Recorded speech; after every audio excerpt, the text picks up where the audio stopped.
ଓଡ଼ିଶାରେ 22 ଜିଲ୍ଲାରେ ପ୍ରବଳ ବର୍ଷା ହେବ। ହଁ ଦର୍ଶକ ବନ୍ଧୁ, ଓଡ଼ିଶାର 22 ଜିଲ୍ଲାରେ ପ୍ରବଳ ବର୍ଷା ହେବ। ଦର୍ଶକ ବନ୍ଧୁ, ଆଜିର ସଠିକ୍ ରିପୋର୍ଟ ଜାଣିବା ପାଇଁ ଚାହୁଁଛନ୍ତି ତାହେଲେ এই ଭିଡିଓକୁ ଶେଷ ପର୍ଯ୍ୟନ୍ତ ଦେଖନ୍ତୁ ଏବଂ କେଉଁ ଜିଲ୍ଲାମାନଙ୍କରେ ପ୍ରବଳ ଖରା ହେବ ତାହା ମଧ୍ୟ ଏହି ରିପୋର୍ଟରେ ଆପଣମାନେ ସମ୍ପୂର୍ଣ୍ଣ ଜାଣିପାରିବେ। ଓଡ଼ିଶାର କେତେକ ଜିଲ୍ଲାରେ ପ୍ରବଳ ବର୍ଷା ସହ ଘଡ଼ଘଡ଼ି ବିଜୁଳି ଏବଂ ଝଡ଼ ପବନର ସମ୍ଭାବନା ରହିଛି। ଭାରତୀୟ ପାଣିପାଗ ବିଭାଗ ଆଇଏମ୍ଡି ପକ୍ଷରୁ ସତର୍କ ସୂଚନା ଜାରି କରିଛି। ବିଶେଷ କରି ଉତ୍ତର ଓ ଉପକୂଳ ଓଡ଼ିଶାର କିଛି ଜିଲ୍ଲାରେ ଅପରାହ୍ନ ଏବଂ ସନ୍ଧ୍ୟା ସମୟରେ ଜୋରଦାର ବର୍ଷା ହେବାର ସମ୍ଭାବନା ରହିଛି।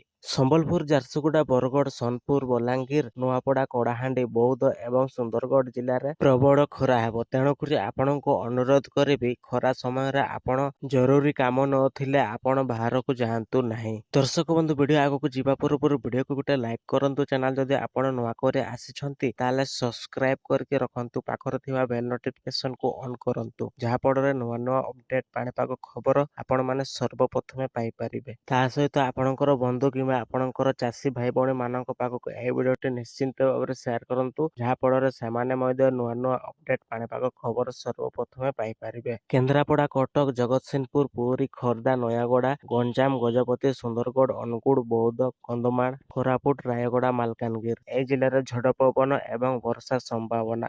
ଢେଙ୍କାନାଳ, ଯାଜପୁର, ଭଦ୍ରକ, ବାଲେଶ୍ୱର, କେନ୍ଦୁଝର, ମୟୂରଭଞ୍ଜ ଏହି ଜିଲ୍ଲାମାନଙ୍କରେ ପ୍ରବଳ ବର୍ଷା ଓ ବଜ୍ରପାତ ସମ୍ଭାବନା ରହିଛି। ପବନ ବେଗ ଘଣ୍ଟା ପ୍ରତି 40ରୁ 50 କିଲୋମିଟର ପର୍ଯ୍ୟନ୍ତ ପହଞ୍ଚିବ। ଦର୍ଶକ ବନ୍ଧୁ, ଆଜିର ପାଣିପାଗ ଅପଡେଟଟି ଆପଣମାନଙ୍କୁ ନିହାତି ଭାବରେ ଭଲ ଲାଗିଥିବ। ଭିଡିଓକୁ ଏବେ ପର୍ଯ୍ୟନ୍ତ ଲାଇକ୍ କରିନାହାନ୍ତି ତାହେଲେ ଲାଇକ୍ କରନ୍ତୁ। ଚ୍ୟାନେଲ ଯଦି ଆପଣ ନୂଆ କରି ଆସିଛନ୍ତି ତାହେଲେ ସବସ୍କ୍ରାଇବ କରିକି ରଖନ୍ତୁ। ପାଖରେ ଥିବା ବେଲ୍ ନୋଟିଫିକେସନ ଅନ୍ କରନ୍ତୁ, ଯାହାଫଳରେ ନୂଆ ନୂଆ ଅପଡେଟ୍ ପାଣିପାଗ ଖବର ଆପଣମାନେ ସର୍ବପ୍ରଥମେ ପାଇପାରିବେ। ଆଜିର ପାଣିପାଗ ଅପଡେଟଟି ଏଇଠି ସମାପ୍ତ କରୁଛି। ଆପଣ ଅପେକ୍ଷାରେ ରୁହନ୍ତୁ ନେକ୍ସଟ ପାଣିପାଗ ଅପଡେଟ୍ ପାଇଁ।